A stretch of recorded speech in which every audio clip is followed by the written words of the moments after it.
Just a quick video to show you the exciting, enthralling world of washing up bowls and scratchy brushy things. These are both from Addis and they're both from the Amazon store.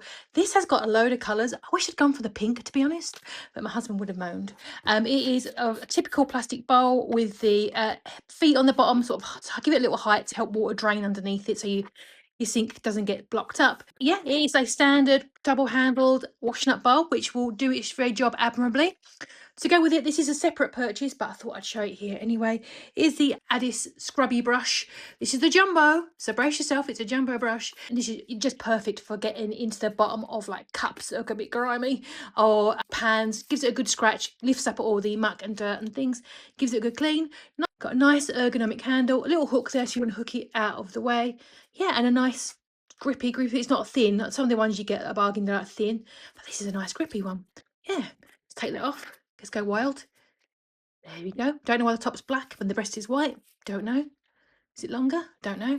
But yeah, nice and scratchy. That'll get all the bits and bobs off the bottom of your saucepans and all the grime that you've forgotten when you've done your roast potatoes and you forgot to clean it. There you go. Perfect duo.